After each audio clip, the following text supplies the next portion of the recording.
Good evening दोस्तों, good evening. GDP और थोड़ा सा रेलवे प्राइवेटाइजेशन का जो चल रहा है, कांग्रेस का कुछ आंदोलन चल रहा है, उसके बारे में भी बात करना था। तो सबसे ज़्यादा इम्पोर्टेंट तो रेलवे के ही बारे में बात करना लग रहा है, क्योंकि मेरे को भी थोड़ा सा एक्सपीरियंस आया है कि ये जो प्राइवेटाइजेशन होता है या सेमी गवर्नमेंट के जो कंसेप्ट होते हैं, जो शेयर्स के जो इंडस्ट्री के कंसेप्ट होते हैं दोस्तों, प्राइवेटाइजेशन इन द सेंस क्या बोले तो किसी लोगों को वहां पे डायरेक्टली शेयर्स में, ये बहुत भयंकर चीज है एम्प्लॉयज के तौर पे। एम्प्लॉयज के तौर पे बहुत खतरनाक चीज है ये, क्योंकि टेक्सटाइल में आपने देखा होगा कि जो टेक्सटाइल इंडस्ट्री का सेंट्रलाइजेशन हुआ था, उसके अंदर भी जो ये अंडरटेकिंग की गई, तो अंडरटेकिंग बोले तो गवर्नमेंट के कंध दिया गया, ये बात अच्छी है कि गवर्नमेंट ने उसका बंद हो रहे मील को उठाने की कोशिश की गई वहां पे जो बताया गया। बट लेकिन दोस्तों, जो शेयर्स का रहता है तो ये लोगों को वो जमीनों से मतलब होता है, वो इंडस्ट्री चलने से मतलब नहीं होता है। बोले तो आप समझ रहे हो ना कि टेक्सटाइल तो चलाने का है, लेकिन ठीक है, धक्का मार रहे हैं, चल रही है तब तक चलेंगी, बाद में जमीन अपनी है, ये इस तरह से कंसेप्ट होता है। जो टेक्सटाइल का बहुत बुरा एक्सपीरियंस आया है भारत के लिए। जो 103 टेक्सटाइल थे जो इंदिरा जी के अंडर जो सेंट्रलाइजेशन हुआ था, तो बहुत बुरा एक्सपीरियंस आया है। इसमें एम्प्लॉयज का बहुत नुकसान हुआ है। मैं खुद एक बोले तो मेरे पिता खुद टेक्सटाइल इंडस्ट्री में काम कर चुके, तो बहुत नुकसान हुआ है। तो जो अभी रेलवे का हो रहा है, तो वहां पे भी मेरे को ऐसे लग रहा है कि जो कर्मचारी रहेंगे, तो उनको ऐसा वहां पे कोई सिक्योरिटी नहीं है, सिक्योरिटी नहीं मिलेंगी। और दूसरी चीज बोले तो रेलवे अगर प्राइवेटाइजेशन हो गया, तो रेलवे का अगर प्राइवेटाइजेशन हो जाएगा, तो सबसे मेन बात यह है कि प्राइवेट के लोग फिर उसके रेट बढ़ाना, उसके फैसिलिटी में कम ज्यादा करना, वो एम्प्लॉयज की सिक्योरिटी का रीजन आता है। तो ये बहुत बड़ा मुद्दा हो सकता है। रेलवे को प्राइवेटाइजेशन करने के बारे में जनता ने अपनी सबकी राय रखना जरूरी है दोस्तों। मैं तो खिलाफ हूं, मैं तो अभी भी प्राइवेटाइजेशन के ऊपर भरोसा नहीं रख सकता, क्योंकि मेरे को सेंट्रल गवर्नमेंट के जो अंडरटेकिंग प्रोजेक्ट्स थे, केंद्र सरकार का उपक्रम, वस्त्रोद्योगों को अंडरटेकिंग करने का, तो ये बहुत बुरा एक्सपीरियंस आया है, बहुत खतरनाक एक्सपीरियंस आया है। तो रेलवे का मेरे को लगता है कि रेलवे तो बोले तो वस्त्रोद्योग से भी बड़ा उद्योग है, और हमेशा से प्रॉफिट में रहता है। तो सरकार को ऐसी क्या जरूरत है सरकार को कि रेलवे को अभी इस टाइम पे प्राइवेट करने का क्या रीजन है? क्या ये रीजन ठोस रीजन है कि ये रेलवे को प्राइवेट क्यों किया जा रहा है? सवेरे देखा मैं, कांग्रेस का युवक कांग्रेस लोग उसका आंदोलन कर रहे हैं, तो क्या रीजन था? तो स्टॉप प्राइवेटाइजेशन, रेलवे प्राइवेटाइजेशन बोलकर उनका कुछ मुद्दा चल रहा है दिल्ली में, देख रहा था मैं। तो दोस्तों, सरकार ने यहाँ पे क्लियर करना चाहिए कि रेलवे को प्राइवेटाइजेशन क्यों कर रहे हैं और जरूरत क्या है रेलवे को प्राइवेटाइजेशन करने की। क्या सरकार रेलवे चला नहीं सकती है? क्या रेलवे मिनिस्ट्री को इसके ऊपर बोझ आ रहा है, सरकार को इसका बोझ आ रहा है क्या? और क्या इसमें कुछ और कोई बातें हैं क्या? ये भी बहुत बड़ी बात है यहाँ पे। तो प्राइवेट करने से पहले थोड़ा सोचना चाहिए, क्योंकि वस्त्रोद्योगों का भी यहाँ पे बहुत खतरनाक बात हुई है। एक्चुअल देखा जाए तो जो टेक्सटाइल इंडस्ट्री में भी जो सेंट्रलाइजेशन किया था, तो प्रॉपर्टी को सरकार ने ध्यान नहीं दिया। जमीन हो गई, प्रॉपर्टी हो गई, सरकार ने बिल्कुल ध्यान नहीं दिया। और आपके सामने नतीजा है दोस्तों कि टेक्सटाइल इंडस्ट्री का कितना बुरा हाल हुआ, बहुत बुरा हाल हुआ। प्राइवेट के टेक्सटाइल आगे बढ़ते गए, सरकार के टेक्सटाइल पीछे चले, खदेड़ दिए गए। पीछे नहीं गए, खदेड़ दिए गए पूरी तरह से। यहाँ पे कहीं ना कहीं तो सरकार का यहाँ पे फेल्योर बताना पड़ेगा। जो भी कांग्रेस सरकार थी उस टाइम पे, तो वो फेल्योर तो उनके ही माथे पे चढ़ेगा कि बीमार टेक्सटाइल को आपने आपने टेक ओवर किया था, तो आपको उसको फिर से जीवित करना था या सिर्फ दिखावा करना था? ये भी सवाल वहां पे उपस्थित होता है दोस्तों, कि इतनी बड़ी टेक्सटाइल इंडस्ट्री, 103 टेक्सटाइल मिल्स थे उसके अंदर, जिसका इंदिरा जी ने सेंट्रलाइजेशन किया था। तो इंदिरा जी जाने के बाद में ऐसा क्या हो गया कि ये टेक्सटाइल को पूरी तरह से इसको नीलाम करना पड़ा? इसकी प्रॉपर्टी बेचना पड़ा, इसकी जमीन बेचना पड़ा। ये मुद्दा यहाँ पे उपस्थित होता है कि क्या केंद्र सरकार फेल हो चुका था, इसके चलते ये लीलाव करना पड़ा। तो क्या रेलवे का भी ऐसे ही हो गया है? हमको बता हम मेरे को तो बचपन से पता है कि रेलवे हमेशा से प्रॉफिट में रहती है। लालू जी जब रेलवे मिनिस्टर थे, उस टाइम पे भी पेपर में न्यूज में आता था कि रेलवे इंडस्ट्री प्रॉफिट में है, रेलवे इंडस्ट्री पहले से प्रॉफिट में है। इवन इवन कुछ बस के कंडक्टर्स मेरे को बस में आते समय मिले थे, तो उन्होंने भी मैंने उनसे उन्होंने मेरे हमारा बात चल रहा था, तो उनसे भी यही बात हुई थी। तो उन्होंने कहा था कि रेलवे में पगार अच्छे रहते हैं, सैलरीज अच्छे रहते हैं, लेकिन एसटी महामंडल में नहीं होते। क्यों? तो उन्होंने रीजन बताया था कि ये हमारे महामंडल जो बनाए वाले, एक्चुअल देखा जाए तो रेलवे सर्विस है, रेलवे कॉरपोरेशन नहीं हो सकता है, महामंडल नहीं हो सकता है, बस महामंडल नहीं हो सकता है, बस भी ये सर्विस है। तो राज्य सरकार ने इसे नैतिकता से राज्य की सेवा बोलकर लेना चाहिए था, जो नहीं हुआ है बदकिस्मती से। तो उसका बिल किसके ऊपर फाड़ा जाता है? तो एम्प्लॉयज के ऊपर बिल फाड़ा जाता है दोस्तों।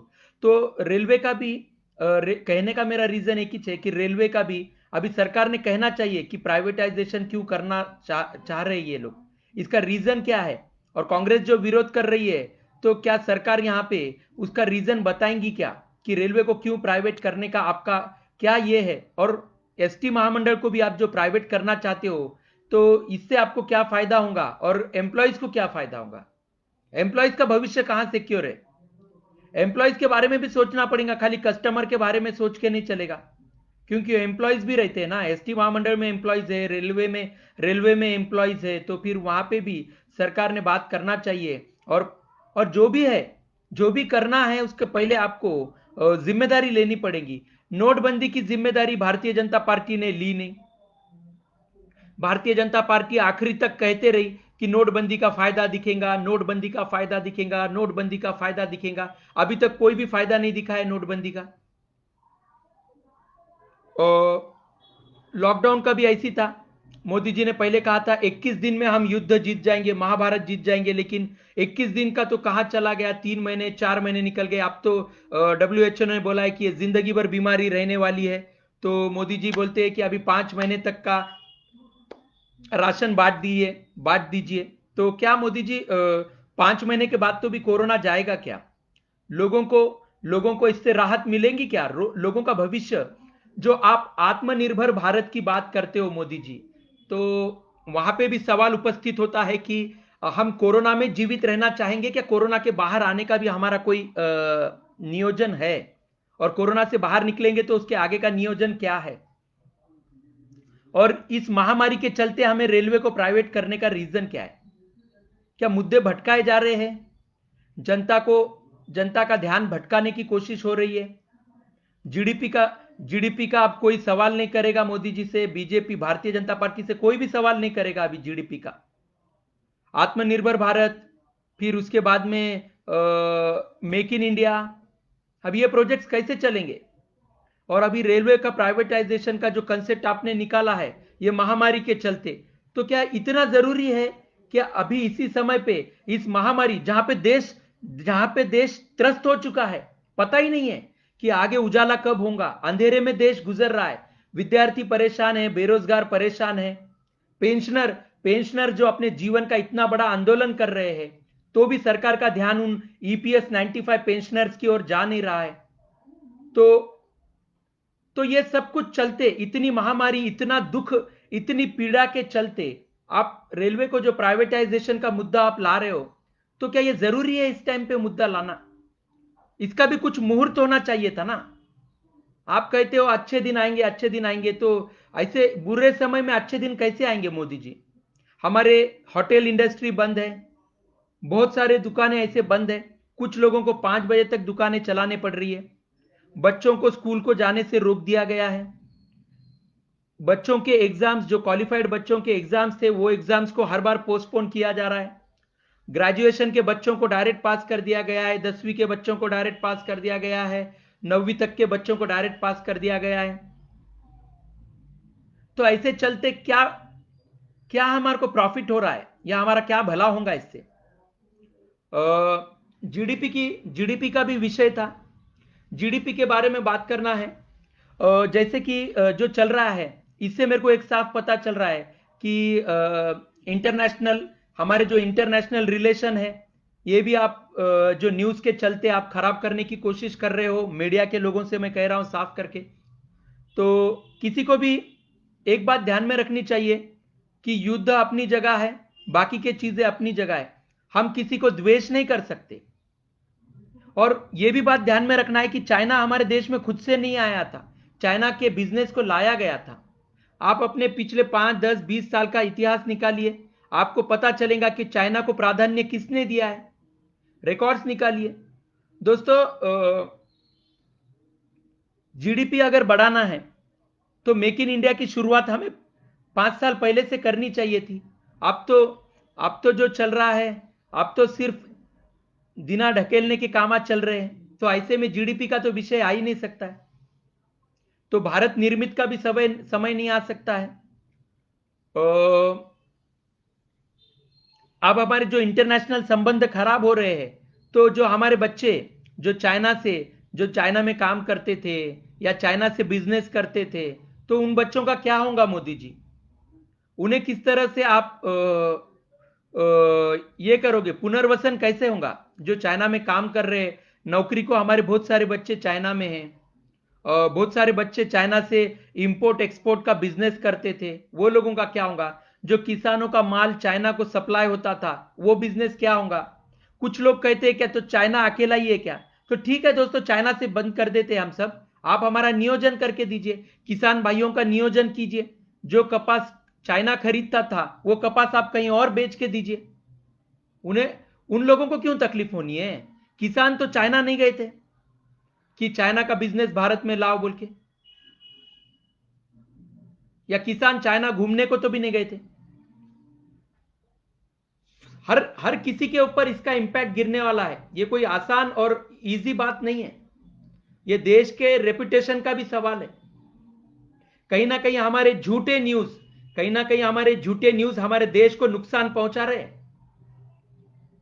ये हमको अभी नहीं पता चलेगा, जैसा आना आ रहा है समय, वैसे पता चल रहा है कि पिछले कई सालों में हमने जो झूठे न्यूज टीवी पे प्रसारित किए थे, जिसके चलते जो अभी का कोरोना का महामारी का समय आया है, कई लोगों ने मंदिरों को, मस्जिदों को कहा कि देश में मंदिर मस्जिद की क्या जरूरत थी, भगवान बंद है।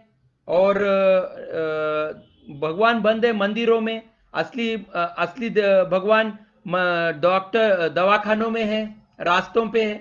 देखो, ये बात सही है कि डॉक्टरों को मान मिलना चाहिए। वो हम भगवान के बाद में अगर कोई है तो डॉक्टर है जो जान बचाते हैं, वो बात सही है। लेकिन इसका मतलब ये नहीं है कि आप आपके कर्मों को भी आप भगवान से जोड़ दोगे या भगवान के नाम पे बिल फाड़ोगे। नहीं हो सकता है।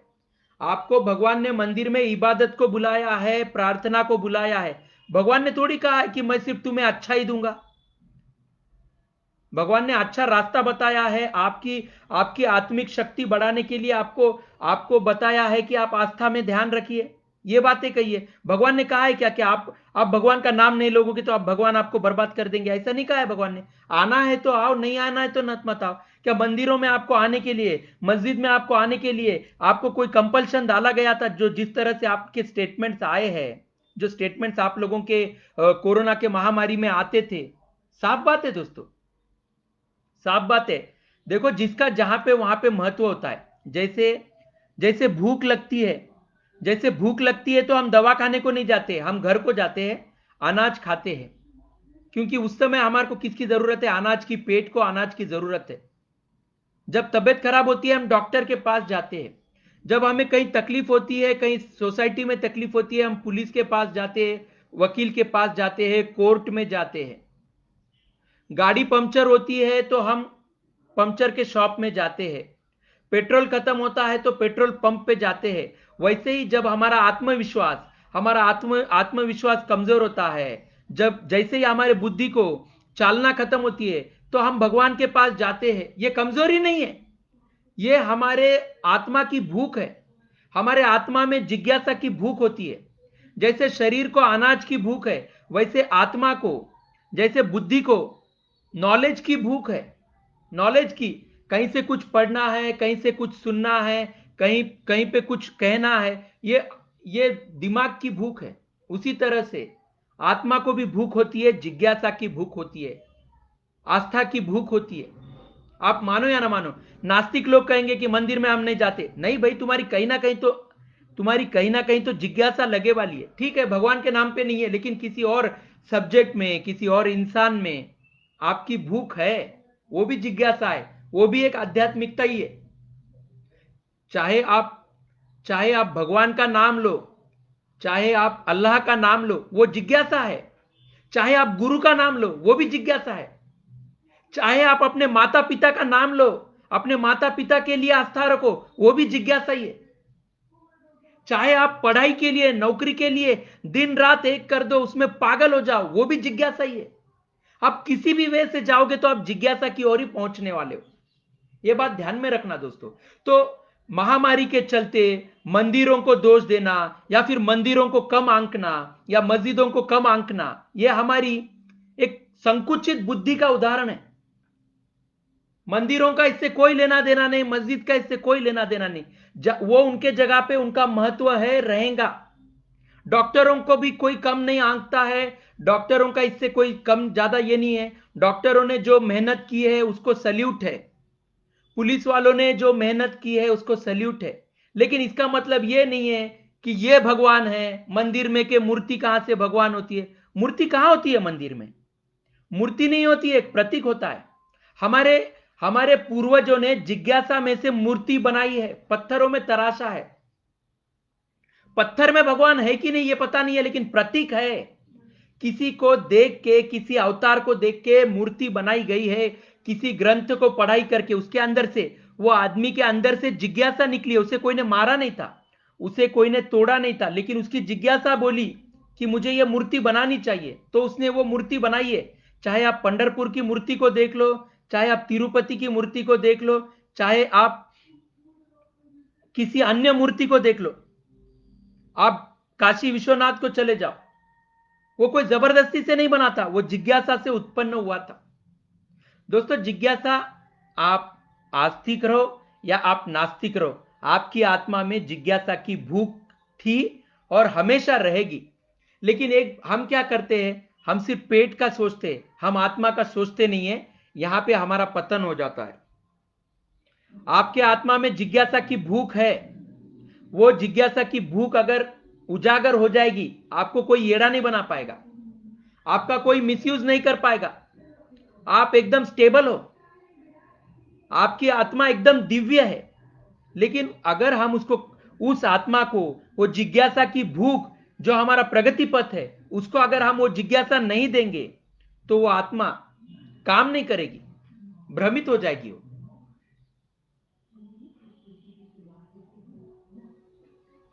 जीडीपी का टॉपिक चल रहा है, जीडीपी का विषय। जीडीपी के लिए क्या बोलते हैं, अपना भारत निर्मित मेक इन इंडिया की बात चल रही है। मेक इन इंडिया कब सक्सेसफुल होगा? जब हम दूसरे देशों को रेस्पेक्ट करेंगे, दूसरे देशों से हम दुश्मनी नहीं करेंगे, तभी मेक इन इंडिया सक्सेसफुल होगा। टीवी पे मैं न्यूज वालों से भी मैं रिक्वेस्ट करता हूं, सही को सही न्यूज बताते जाओ, गलत को गलत न्यूज बताते जाओ। अगर झूठी इंफॉर्मेशन देश को दोगे तो परिणाम भगवान आपको बताएंगे, और वो बहुत बड़ा परिणाम, ये झूठे न्यूज के चलते ही ये कोरोना आया है। भगवान ने जो सजा दी है वो उसके झूठे न्यूज के चलते दी है। सीए एनआरसी जो आया है, ये क्यों आया है? ये झूठे न्यूज के चलते सीए एनआरसी आया था। हम कब सीखेंगे, हम कब प्रगति करेंगे? ये झूठे न्यूज बंद होने चाहिए। लोगों के अज्ञान का मिसयूज करना बंद होना चाहिए। लोगों के सर्वांगीण विकास के लिए मेहनत होनी चाहिए। लोगों के सर्वांगीण विकास से हमें लेना देना नहीं है। हमें झूठे न्यूज बताना है, अपना नाम कमाना है, लोगों को भ्रमित करना है, लोगों को मुख्य मुद्दाओं से, जो मुख्य धारा में जो न्यूज होनी चाहिए उससे भटकाना है। पेंशनरों को भटकाना है, बेरोजगारों को भटकाना है। अब कोई बेरोजगार रोजगार नहीं मांगता है, अभी कोई विद्यार्थी परीक्षा की भाषा नहीं करता है, अभी कोई स्टूडेंट स्कूल में जाने की भाषा नहीं करता है। वातावरण आपने डरावना वातावरण बना दिया है देश में। छूत अछूत का रोग चालू हो गया है देश में। क्यों? क्योंकि ये झूठे न्यूज के चलते कब सुधरेंगे हम, कब हमको पता चलेगा कि हमको भगवान ने जो पैसा दिया है, हमको जो ताकत दी है, वो किसी के रक्षा के लिए, किसी के सर्वांगीण विकास के लिए ताकत दी गई थी, लेकिन हमने उसका मिसयूज किया है। हमारे को हमारे गलतियों का एहसास नहीं होता है, क्योंकि हम बड़े लोग हैं, हमारे को हम गलती कर ही नहीं सकते। सिर्फ गरीब लोग गरीब गलती कर सकते हैं, पागल लोग गलती कर सकते हैं, मीडियम क्लास लोग गलती कर सकते हैं। हम लोगों को जो ताकत दी है, हम उसका मरे जब तक पूरे यूज करेंगे। गलत होता है दोस्तों, यह सीखना चाहिए। देश के सामने सच्चाई लानी चाहिए। सच्चाई किसी को बर्बाद नहीं करेगी, सच्चाई सबको उजागर करेगी, सबको एक अच्छा जीने का, एक भय भय के वातावरण से निकाल के एक निर्भीड़ वातावरण देंगी। हमारे अंदर वो भय का वातावरण निकल जाना चाहिए, लेकिन ये झूठे न्यूज बंद होने चाहिए। आज जीडीपी गिर चुका है, लेकिन आज ऐसा समय है कि कोई भी मोदी जी को सवाल नहीं कर सकता है कि जीडीपी के बारे में आपने क्या कर रहे हो मोदी जी। कोरोना से हम बच भी जाएंगे, लेकिन जो वातावरण देश में पैदा हो गया है, इससे मर जाएंगे, झूठे न्यूज़ों से मर जाएंगे हम। जनता कहां है? जनता है ही नहीं। आज 65 लाख ईपीएस 95 पेंशनर्स जो लड़ाई लड़ रहे हैं, देश की जनता पेंशनर्स के साथ खड़े नहीं हो सकती, क्योंकि बहुत सारे मोदी भक्त है। मोदी भक्त को लगता है कि सरकार अपनी है, हम पेंशनर्स की मदद क्यों करेंगे? क्योंकि हमको मोदी जी के खिलाफ जाना नहीं है। मोदी जी गलत भी रहेंगे तो भी हम मोदी जी के साथ ही रहेंगे, कांग्रेस गलत भी रहेंगी तो भी हम कांग्रेस के साथ ही रहेंगे, लेकिन जनता के साथ कौन खड़ा रहेगा? जनता के साथ कोई भी खड़ा नहीं रहता है। आप भी एक जनता हो, जब आपकी भी समस्या आएंगी, कोई भी आपके साथ खड़ा नहीं रहेगा। आज मेरी समस्या है, मेरे साथ कोई नहीं खड़ा रहेगा, कल उसकी समस्या है, उसके साथ कोई खड़ा नहीं रहेगा, क्योंकि जब तक अपने पर नहीं आता है, हमें फर्क नहीं गिरता है।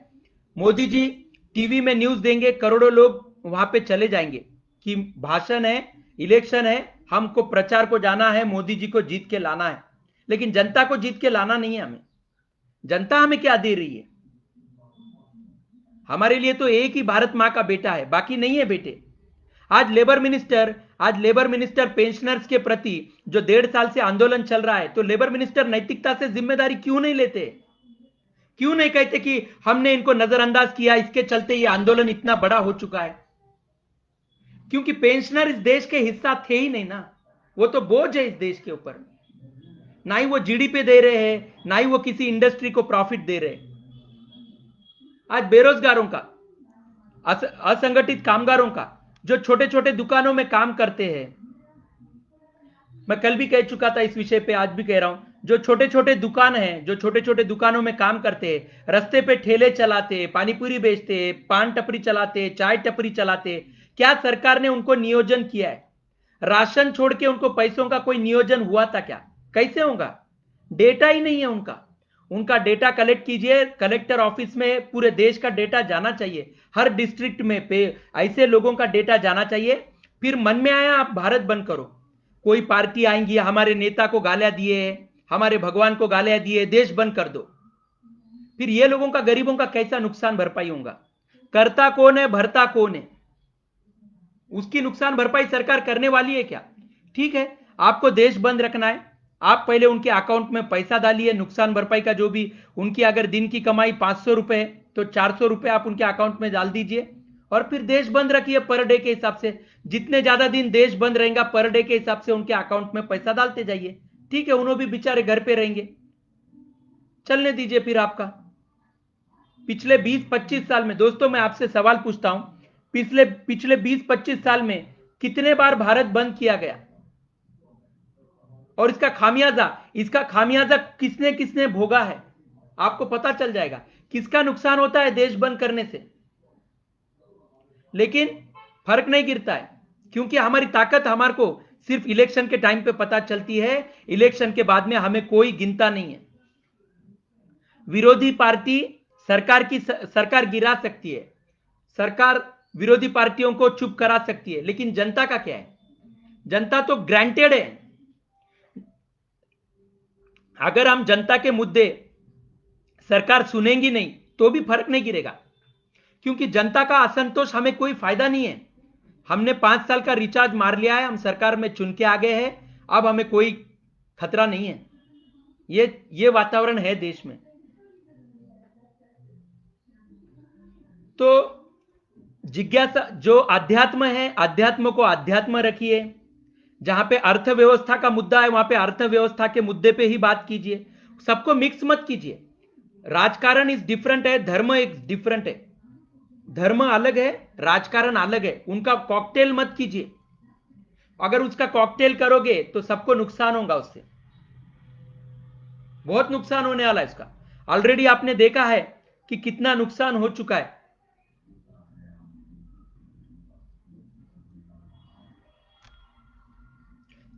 चाइना से दुश्मनी, पाकिस्तान से दुश्मनी, नेपाल से दुश्मनी, और किससे किससे क्या है? क्या हम इनबॉक्स में जीवन जीना चाहते हैं? हमारी थिंकिंग ब्रॉड क्यों नहीं है? क्यों नहीं लगता हमारे को कि हम भारत एक मार्केट प्लेस नहीं है? हम भी हम भी मैन्युफैक्चरिंग किंग बन सकते हैं। दूरदृष्टि कहां है नेताओं की? नेताओं की दूरदृष्टि सिर्फ और सिर्फ वोट बैंक तक ही है। लेकिन देश का भला हो, जब नैसर्गिक आपत्ति आती है तो वहां पे सरकार फेल क्यों हो जाती है? क्योंकि दूरदृष्टि कमजोर है। नेताओं की दूरदृष्टि कमजोर है, खाली उनकी दूरदृष्टि सरकार टिकाने तक है, सरकार में आने तक है। इसीलिए यह नुकसान होता है। शिवाजी महाराज के राज्य में महाराज और जनता के बीच में कम्युनिकेशन कितना फास्ट था। कम्युनिकेशन बहुत फास्ट था महाराज और जनता के बीच में। क्यों था कम्युनिकेशन फास्ट? क्योंकि दूरदृष्टि थी वैसी, सेंसिटिविटी। जितने शूर थे उतने ही संवेदनशील थे महाराज। दर्द बर्दाश्त नहीं होता था उनको, जनता का दर्द बर्दाश्त नहीं होता था उनको, इसलिए क्विक क्विक एक्शन लेते थे महाराज। लेकिन अभी सरकार असंवेदनशील है। पेंशनर आंदोलन करे क्या, मरे क्या, खपे क्या, बेरोजगारों को रोजगार मिला क्या, नहीं मिला क्या, लेना देना नहीं है। हमारी सरकार टिके रहेंगी, हमारा वोट बैंक टिका रहना चाहिए, बस यही चल रहा है। ये जनता बदलने का लिए, जनता को ये करने के लिए जनता में ज्ञान आना चाहिए, जनता की जिज्ञासा जागनी चाहिए। कोरोना में मैंने देखा, बहुत बुरा लगा। मंदिरों को कोसा गया, मस्जिदों को कोसा गया, उसके बाद में गुरुद्वारों को नाम रखा गया। क्यों? लेकिन उन्होंने क्या बिगाड़ा था आपका? वो उनके जगह सही है, आप अपनी जगह सही होना चाहिए था। उन्हें बंद रख के वो जरूरी नहीं है ये कहने का आपको अधिकार नहीं है। आप कभी राजनीति को देखते हो? कभी सवाल करो, कभी मंदिर के सोने के ऊपर सवाल करते हो, पैसे के ऊपर सवाल करते हो, कभी करप्शन पे सवाल हुआ है क्या? जनता के बीच से करप्शन पे कोई बड़ा मुद्दा आया है क्या? यही विपक्ष पार्टी मुद्दा निकालती है, मीडिया में आता है, फिर दोनों के बीच में सेटलमेंट होती है, मुद्दा दबा दिया जाता है। लेकिन मुद्दा कौन सा जोरों शोरों से निकालते हैं नेता लोग? सोना, मंदिर में का सोना, मंदिर में का चढ़ावा, पैसा। ये क्यों ध्यान जाता है आपका? मंदिर में जो लोग आते हैं वो कॉइन भी डालते हैं, गरीब भी पैसा आके चढ़ाता है मंदिर में। चलो भाई, अपने तरफ से कुछ तो भी धर्म का ये होना, तो मंदिर भी देते हैं ना दोस्तों। मंदिर भी आपातकाल में पैसा देती है, अन्नदान वगैरह करती है, सब कुछ करते हैं मंदिर भी। क्या करप्शन के पैसे से अन्नदान होता है क्या? करप्शन के पैसे से आपत्ति में अभी तक, ब्लैक मनी से कभी कोई आपत्ति में फायदा हुआ है क्या? नहीं हुआ है। लेकिन मंदिर का पैसा बराबर दिखता है नेताओं को, मंदिर का सोना दिखता है। हम तो गरीब है, हमारे को पैसों की जरूरत है, लेकिन हमारे को नहीं लगता कि मंदिर का पैसा निकाल के हमारे को देना चाहिए बोल के। ठीक है, वो मंदिर प्रशासन जो भी है, वो लोग पैसा निकालते हैं, जब गरीबों को दान करना है, अन्नदान करना है, वो कर लेते हैं। फिर सरकार को क्या है? हमारे पास पैसा मंदिर में, अच्छा मंदिर कोई कहता है क्या कि आप मंदिर में आए तो आप पैसा चढ़ाना ही चाहिए? लोग अपने स्वखुशी से चढ़ाते हैं, डर के मारे नहीं चढ़ाते, स्वखुशी से। हमारा कुछ तो भी काम हो गया है, हमारी मन्नत पूरी हुई है बोल के पैसा चढ़ाते हैं लोग। काला धन, काला धन तो छुप के डाला जाता है बैंक में। कौन सा काला धन दोस्तों? कौन डालता है काला धन? गरीब डालता है क्या? कोई गरीब काला धन डालता है स्विस बैंकों में जाके पैसा?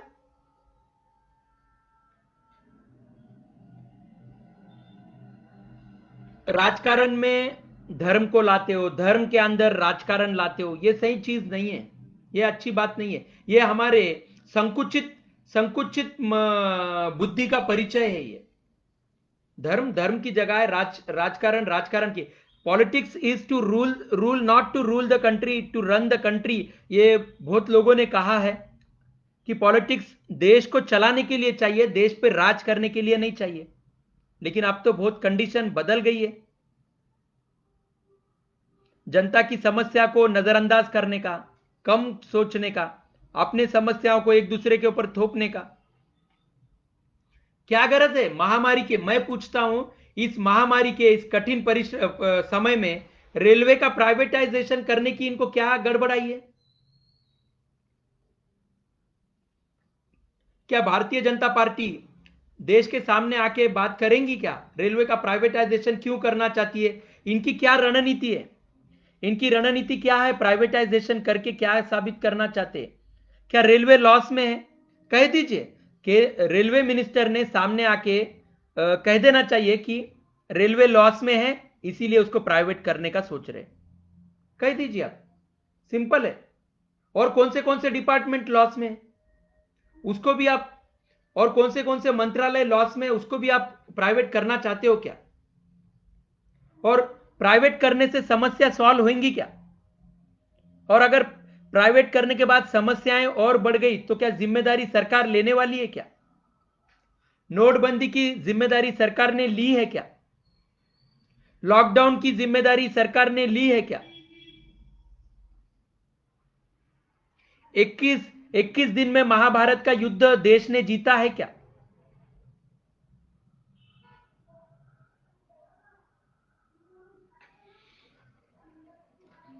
जीडीपी में दोस्तों, मेरे को ऐसा लगता है कि जो हम इंपोर्ट करते हैं, इंपोर्ट में सोना हमने कम करना चाहिए। वैसे भी सोने के रेट्स बढ़ चुके हैं, तो मुझे लगता है, मैं केंद्र सरकार से भी रिक्वेस्ट करता हूं, जो भी इंपोर्ट एक्सपोर्ट के मिनिस्टर, जिस जो भी मिनिस्ट्री के अंडर इंपोर्ट एक्सपोर्ट का आता है, कि इंपोर्ट जो भी कर रहे हो सोच समझ के इंपोर्ट करो, क्योंकि बुरा समय चल रहा है देश का।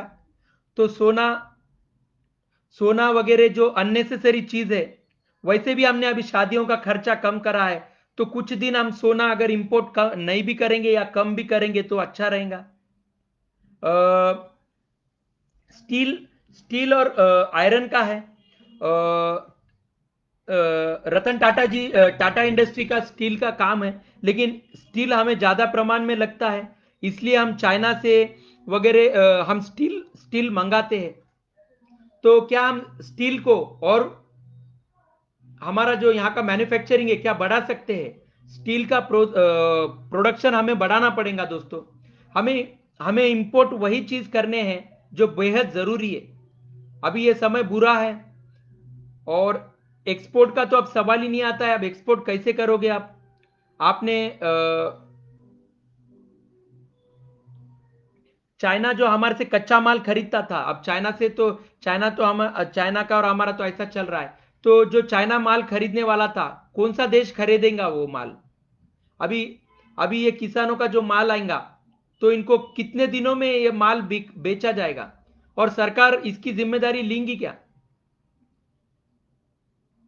बीच में कांदा कांदा सड़ गया था कहते, कितने 26,000 टन कुछ तो कांदा सड़ गया था कहते। रामविलास पासवान जी ने कहा था कि ये तो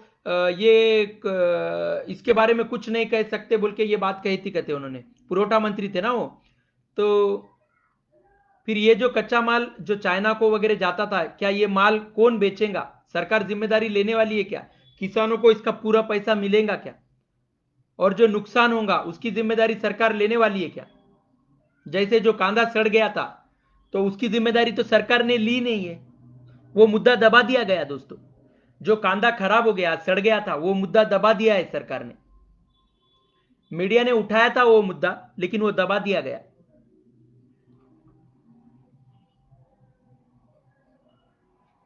तो इंपोर्ट, जो भी इंपोर्ट कर रहे हैं सोच समझ के इंपोर्ट करना चाहिए।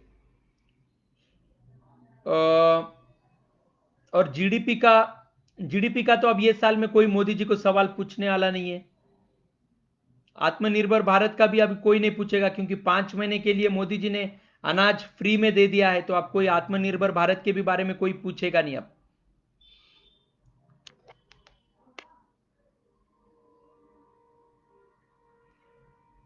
बाकी के तमाम पॉलिटिकल पार्टीज ने सामने आके देश में जो भी आंदोलन चल रहे हैं, जनता की जो समस्या है उसको आगे प्रमोट करना चाहिए। चाहे कांग्रेस पार्टी, राष्ट्रवादी कांग्रेस, शिवसेना, सब लोगों ने, सब पॉलिटिकल पार्टीज ने सामने आना है और जनता की जो समस्या है, जो आंदोलन चल रहे हैं, जनता के अंदर जो जनता का भी अभी जैसे बेरोजगार है, अब बेरोजगारों को सरकार अब भत्ता नहीं देंगी, स्कूलों का इशू है, कॉलेजेस का इशू है और नौकरियों का। दोस्तों अभी जो बच्चों के इंटरव्यूज वगैरह पेंडिंग है, वो बच्चों का कैसा होगा? ये तो साल चला गया, फिर उनको गैप सर्टिफिकेट लगाना पड़ेगा वो बच्चों को। सरकार वहां पे क्या नियोजन कर रही है? जीवन का 1 साल उनका और काउंट हो जा रहा है बिना इसके। तो जो सरकारी नौकरी रहती है उसमें 1 साल का इजाफा किया जाएगा क्या? 1 साल बढ़ा दिया जाएगा क्या? जो सरकारी नौकरी के एग्जाम्स देते हैं, जो 30 साल तक उसकी मर्यादा है क्या, तो वो 1 साल और बढ़ाया जाएगा क्या? क्योंकि 1 साल बच्चे इंटरव्यूज को जा नहीं सके, एग्जाम्स दे नहीं सके, तो फिर वो 1 साल काउंट होगा क्या? कई मुद्दे हैं, सरकार को बात करना चाहिए, सरकार जिम्मेदारी लेनी चाहिए सबसे पहले, और जो भी है सरकार का आगे का प्लान वो बताना चाहिए सरकार ने। पेंशनरों का 1.5 साल से जो आंदोलन चल रहा है, वहां पे भी लेबर मिनिस्टर ने ध्यान देना चाहिए। मुझे लगता है कि लेबर मिनिस्टर मजदूरों के भलाई के लिए ही बिठाए वाला रहता है वहां पे, और किसी अन्य काम के लिए लेबर मिनिस्टर का वहां पे कोई काम नहीं होता है। तो जो 1.5 साल से जो आंदोलन चल रहा है, तो लेबर मिनिस्टर ने भी सामने आना चाहिए। और वैसे भी मेजोरिटी सरकार है, और बाकी के भी, कांग्रेस पार्टी ने भी भारतीय जनता पार्टी को ये पेंशनर्स के आंदोलन में मदद करनी चाहिए कि इनका कितने जल्दी इनके साथ न्याय किया जा सकता है। तमाम पॉलिटिकल पार्टीज ने सामने आना चाहिए, सेवाभावी संस्थाओं ने सामने आना चाहिए और इन लोगों को मदद करनी चाहिए। ऐसे ही आंदोलन को महत्व देना पड़ेगा सरकार को।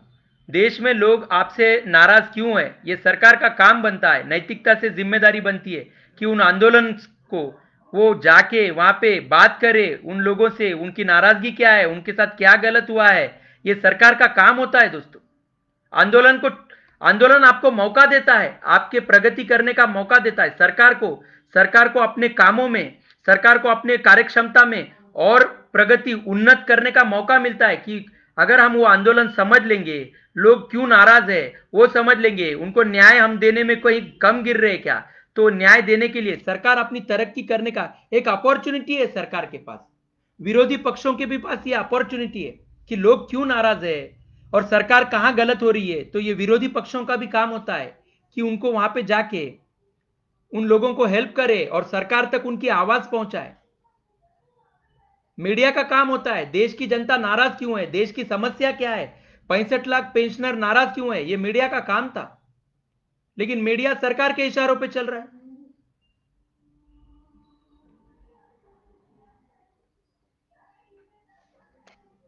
सामने आना चाहिए, तमाम पॉलिटिकल पार्टीज ने सामने आना चाहिए।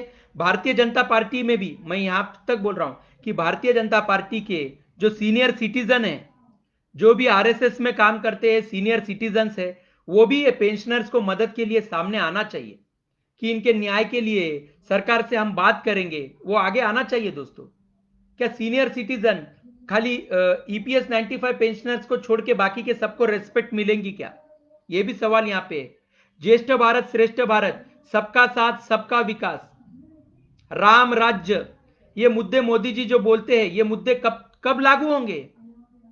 देश में वो सौहार्दपूर्ण, वो भाईचारे का, वो शांततापूर्ण, वो एकतापूर्ण वातावरण कब निर्माण होगा?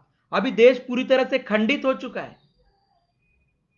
एक दूसरे को मिलना नहीं चाहते हम, एक दूसरे की समस्या जानना तो बहुत दूर की बात है, मिलना भी नहीं चाहते हम। ये क्यों वातावरण आया? क्या गलतियां हुई है हमसे, और हम अभी भी क्या गलतियां कर रहे हैं? क्या बाहर के दुश्मनों से ज्यादा क्या हमारे गलतियों की वजह से हम एक दूसरे के दुश्मन बन रहे हैं क्या? यह भी सवाल है। वातावरण खराब हो चुका है, यह वातावरण सुधारना पड़ेगा। देश को एक करना पड़ेगा दोस्तों, आना पड़ेगा, बाहर आना पड़ेगा, समझना पड़ेगा, समझाना पड़ेगा। सरकार का काम है ये। लोगों के अंदर का डर दूर करना चाहिए, लोगों को सकारात्मक भविष्य के बारे में बताना चाहिए। मेक इन इंडिया की खाली घोषणाएं होती है। आत्मनिर्भर भारत बोलते हैं मोदी जी, आत्मनिर्भर भारत। पेंशनरों का आत्मनिर्भरता किसने छीनी? चाहे कांग्रेस पार्टी रहने दो, चाहे भारतीय जनता पार्टी रहने दो, क्या दोनों में से कोई जवाब देगा? ईपीएस 95 पेंशनर्स की आज जो कंडीशन हुई है, इसके जिम्मेदार कौन है? वो मजदूर जिम्मेदार है क्या? अगर वो इतने होशियार रहते थे तो अपना नुकसान कर लेते थे क्या? अपने बाल बच्चों का नुकसान होने देते थे क्या? क्या सरकार की जिम्मेदारी नहीं बनती है अपने पेंशनर्स को न्याय दिलाने की? विरोधी पक्षों की जिम्मेदारी नहीं बनती है उन पेंशनर भाइयों का आवाज सरकार तक पहुंचाने की? मीडिया की जिम्मेदारी नहीं बनती है क्या वो ईपीएस 95 पेंशनर्स का मुद्दा ऊपर उठाने की? ऐसे सब जनता की समस्या सुनी नहीं जाती है।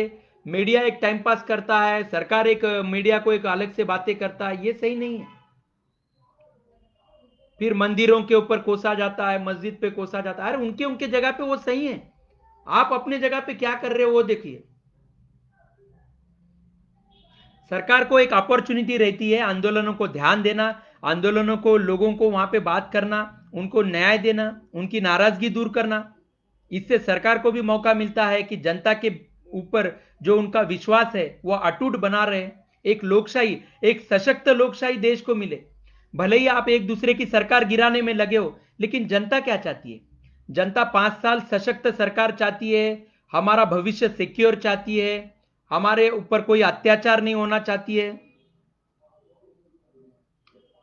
भाईचारे का वातावरण चाहती है। यह जनता चाहती है आपसे। लेकिन आप जनता की समस्या सुनते नहीं है, जनता की समस्याओं को सुने ही नहीं है, महसूस ही नहीं किया है। देखो, आपने महसूस ही नहीं किया है तो आप सुनेंगे नहीं, और आप सुनेंगे ही नहीं तो उनको न्याय कैसे दोगे? और आप न्याय नहीं दोगे तो वो जनता खुश कैसे रहेगी? वो जनता आपके ऊपर विश्वास कैसे बता पाएंगी कि हमारे को ये बहुमत की सरकार पे विश्वास है बोल के कैसे कह सकती है सरकार, जनता?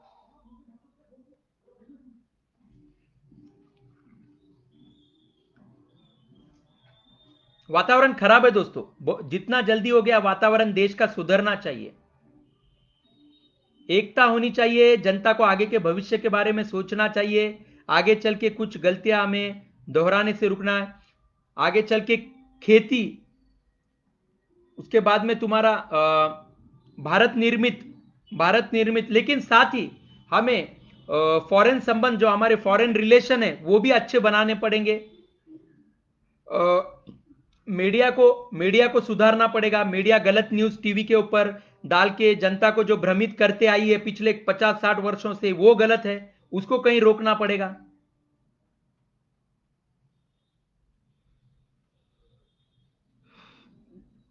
जनता कैसे एक होंगी दोस्तों? जनता कैसे एक हो सकती है जिससे रिजल्ट पॉजिटिव आते रहेंगे? कौन से? कोरोना के नहीं, लाइफस्टाइल के, मनुष्य योनि के। कोरोना बहुत छोटा है, इंसान की जिंदगी बहुत बड़ी है।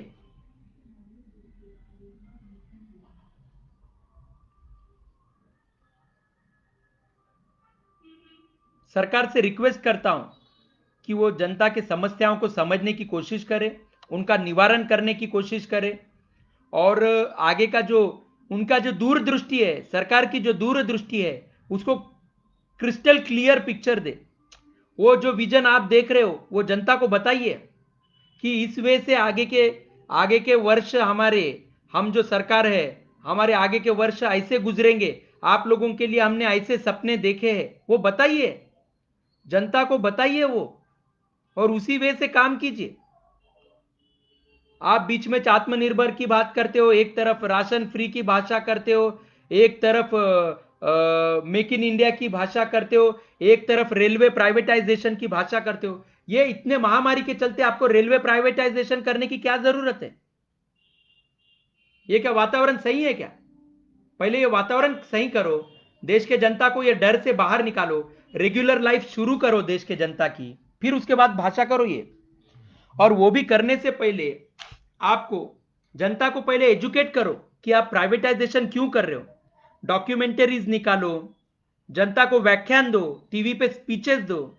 हर एक मिनिस्टर से, जो रेलवे मिनिस्टर है उसका काम है, पंतप्रधान का काम है, हाँ, फाइनेंस मिनिस्टर का काम है। और तब जाके प्राइवेटाइजेशन कंसेप्ट के बारे में आप सोचिए। करना तो बहुत दूर है, फिर उसके बाद सोचिए।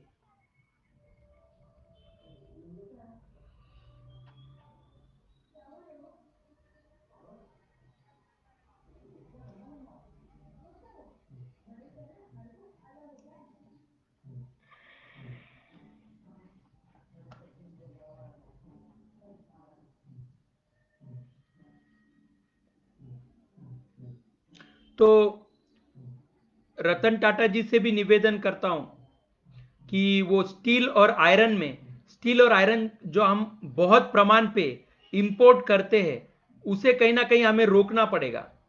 हमें इंपोर्ट कम करना है, एक्सपोर्ट बढ़ाना है। इंपोर्ट खत्म नहीं कर सकते, क्योंकि हमें हमें जो जरूरत चीजें जो हमारे पास नहीं है, जैसे कि पेट्रोल हो गया, और जो भी चीजें हैं, ऑयल हो गया, क्रूड ऑयल वगैरह जो भी है, एनिमल ऑयल वगैरह जो भी है, वो हम जो बाहर से मंगाते हैं वो तो मंगाएंगे। बट लेकिन जो चीजें हम यहाँ पे निर्मित कर सकते हैं, जैसे स्टील इंडस्ट्री है, तो टाटा इंडस्ट्री में जो स्टील का जो प्रोजेक्ट्स चलते हैं, इसको हम बढ़ा सकते हैं क्या? इसको और एक्सपेंशन दे सकते हैं क्या? जिसके जिसके चलते हमें इंपोर्ट बाहर से कम करना पड़ेगा। ये भी यहाँ पे सोचने की बात है।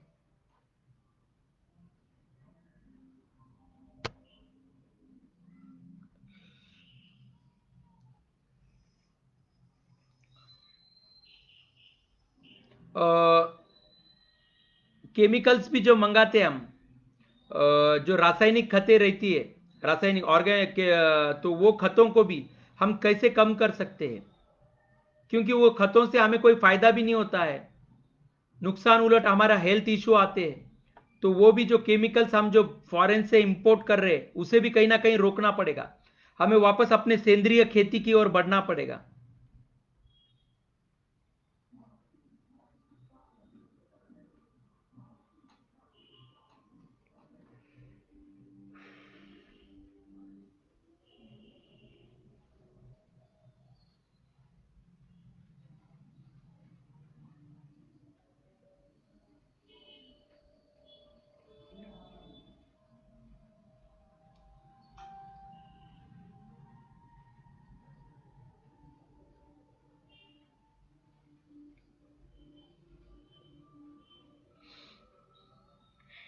ठीक है, वही थोड़ा सा बात करना लगा, इसलिए बात करने आया था।